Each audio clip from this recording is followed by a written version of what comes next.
very heavily requested guide. So here we go. How to annihilate the Forsaken Giant with the P90. In the description you will find the P90 doc, which will have all the information included for this gun, and of course all the stats and everything you need to know. So if you don't know how this gun works or anything about it, just watch this video. I cover the gun completely from 0 to 100. But here today, this is what we used for the Forsaken Giant. We're gonna go through the calibration, through the mods, through the armor pieces, and through the cradle. For this preset, I used assault style calibration with 2x crit rate, and that will be the best option if you're gonna be using another preset for magazine cap.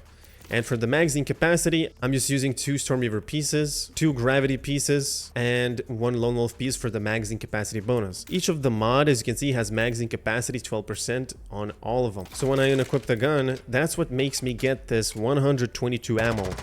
And as you can see, I have assault style on it.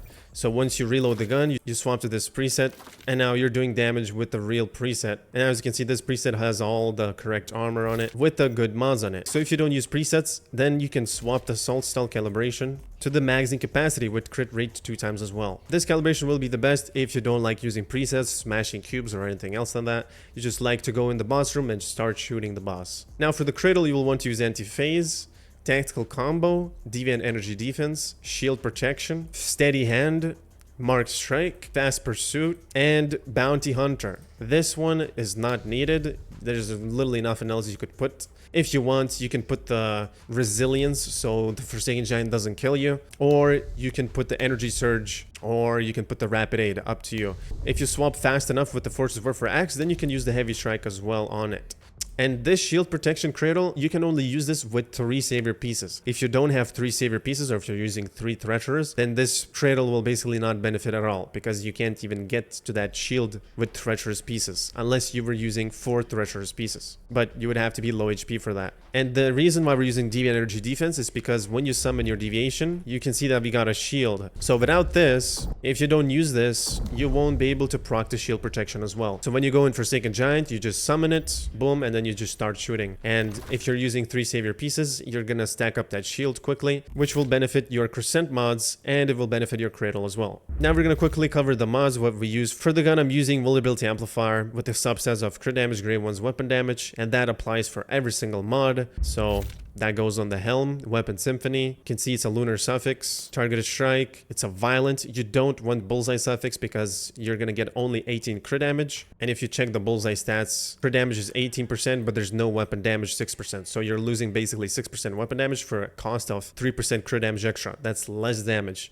than a violent suffix. For the gloves, you want to have crit boost, and you want crit boost, not crit amplifier, due to the low crit rate with the P90, since you're not going to be using crossbow, so this is needed. And of course, you want Crescent suffix with grade 1's damage, weapon damage, and crit damage. This will be the best even if you are using treacherous, because as long as you are going to be spawning the shield with this cradle perk, you will have way extra more damage than a violent suffix. However, if your shield is not there, you're going to be doing only 4% damage, and the extra 6% is not going to be there. By the way, it says that the damage based on shield triggers at 40% shield. What this means is that every time you trigger your shield, as you can see, we got 5% shield right now. And if you take a look at my weapon damage right now, I'm gonna just quickly unequip my cradle though. And as you can see, I have 131.4 weapon damage. Each time I shoot once, we will get 0.6 weapon damage bonus. So every 5% shield you get an increase, you're going to be getting 0.6 weapon damage, and you're going to be getting 1.5% crit damage every 5% shield. So it's a mistranslation. It's not at 40% shield. It's every 5% shield, which is really good. For the boots, we're using Rush Hour Downstar. If you don't have Downstar suffix, then just use Violent suffix. Gives you the same value, and you cannot really utilize the extra 7.5% or the extra 3% weapon damage on the Forsaken Giant, since we are at the same height level. On the top piece, you can use whatever mod you want or whatever you have available. You need to have crit damage, weapon damage, and grey ones, of course. It has to be lunar suffix. If you're struggling and you can't one-phase the boss, then just put rejuvenating so you have more survivability with the savior set. Since I'm one-phasing the boss, I don't need it. I'm just using whatever I have available. This is my best mod I have. For the pants, you want to have Deadshot, Downstar suffix, or if you don't have Downstar, again, just stick with Violent. And you want to have grey ones, crit damage, and weapon damage. 3 gold substats, and just remember, if you don't have good substats, your damage will suffer. And then lastly, for the secondary, you want to have a Primal Rage with Shooting Blitz on it. Now, the only benefit here you're getting is fast gunner duration 4 seconds. So whenever you're going to be shooting with the primal rage, you can see that we're getting these stacks of fast gunner. And obviously when you get them, you just swap to your primary and then start shooting. So you will just increase your fire rate to this amount. Without it, you'll have this amount of fire rate. But now, unfortunately, the 15% weapon damage does not apply to when you swap the gun. So it only applies when you're wearing this gun. But we're using this gun only to get the fast gunner stacks together with the cradle perk, which was steady hand. When you have the fast gunner stacks, you will have weapon damage 10% and weak spot damage 25%. So this is going to be pretty nice damage boost if you're using the primal rage. The substats doesn't matter for the shooting blitz, you just need the mod for it since we're not dealing damage with it. And then the calibration also doesn't matter for the gun, you can be whatever.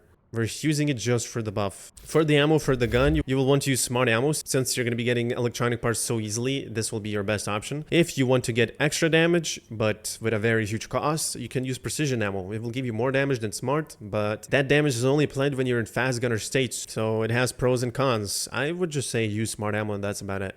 Unless you want to speedrun and try to beat the world record, then you can use the precision ammo, bruh. Anyways, for the food buffs, you will want to use bland dish with peanut and pristine rabbit meat. The reason why we're using pristine rabbit meat is because while in fast gunner state, you get attack 3%, which is way more increase than if you were using deer meat. Plus, you cannot use deer meat bland dish together with other 4 food buffs with deer meat because it bugs out and you don't get the bonus. So, and the peanut is obtained by Beastmasters. If you're not a Beastmaster, well, you have to now make an alt with Beastmaster. Get yourself a bear as a starting animal and then you summon them and you let them dig for you the ground. They will get you peanuts and that's it. And the way you make the bland dish, put boiled water with purified water. Of course, you put the peanut if you have it. I don't have it now since it expires very quick. Then if you don't have the peanut, just put sugar. And then you just put the rabbit meat. So that's 5% without the peanuts. With the peanuts, you will have 7.5%. As the peanut applies 50% bonus to the base, and the base is 5%, so that would be 7.5%. Then for the food buffs, you want to have pristine rabbit meat sausage with a chef level 5. Then we also have a hot dog. You will want that with pristine rabbit meat as well, or just a normal rabbit meat. And then you will want to make a orange juice. The way you do this is the same. You go put 2 waters, put a rabbit meat, either pristine or a normal one. And then lastly, you put, well, oranges. Then you will get this stewed meat here, but if you click creative cooking and you craft it, you can see that we got large fresh juice. Now it's RNG, you can either make the stewed meat or the orange juice, so RNG, brother.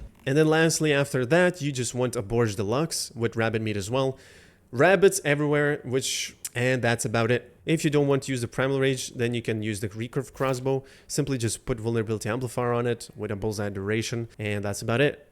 But if you're not going to be using primal rage, remember that you will need to change your food buffs to deer meat on all of them, and you cannot use the bland dish. So only 4 food buffs. Also, the bland dish doesn't count as a food buff or a drink buff. It's just basically there. You just eat it and it doesn't appear anywhere on here. But if you open your inventory and check the stats over here, you will see that it's increased. You might be wondering, what is attack multiplier? The attack multiplier is this base damage over here. So I have 511 right now with my primal rage. And if I shoot and trigger a stack, you can see that we have got 1% attack damage bonus. So it's 515 now. And if I ate this pristine rabbit meat,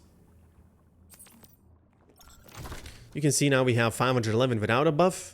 And when I trigger it, now we have 543. And watch what happens when the fast gunner stacks disappear. It's 539.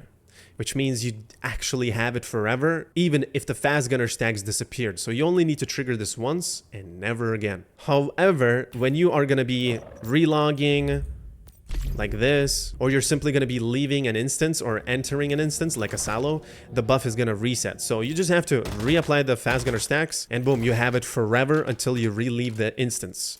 And yeah, everything else is going to be in the sheet, which is in the description. You can see the total attack multiplier, which is listed here. Total crit rate, which is listed here. All the sources where we're getting these stats from. On the right side, you'll be able to see what substats to focus for every single mod, which I already shown you guys. Now for the armor pieces, if you don't run 3 Savior, you can run 3 Treacherous with 2 Savior. However, our crit rate is going to be very low with this gun. You might as well want to run 2 Lone Wolf instead of 2 Savior if you're running 3 Treacherous. But if you're running 3 Savior, I actually recommend to run 2 Treacherous since you're getting 12% weapon damage. And it's kind of like, it gives you a lot of more damage, but at the cost of less crit rates. So it's just kind of a gamble. You kind of kill faster, but a little bit less consistent. If you have more crit rates, you're going to do less damage, but more consistent. So sometimes your runs might end up quicker. Sometimes they might end up slower, but I just recommend to just stick with 3 Savior and 2 Treasures, and that's about it with early boots. Lastly, for the hides you want to put, I recommend to put 4 Lunar Rabbit Furs, or just normal rabbit furs, doesn't matter. On the shoes, you can put lunar rabbit furs, so you jump higher. If you are taking longer to kill the Forsaken Giant, you can use the lunar rabbit fur to just dodge its attack by just jumping higher. The reason why you want 4 rabbit pieces is here you can see I have Soaring Leap, weak spot damage 20% while in midair.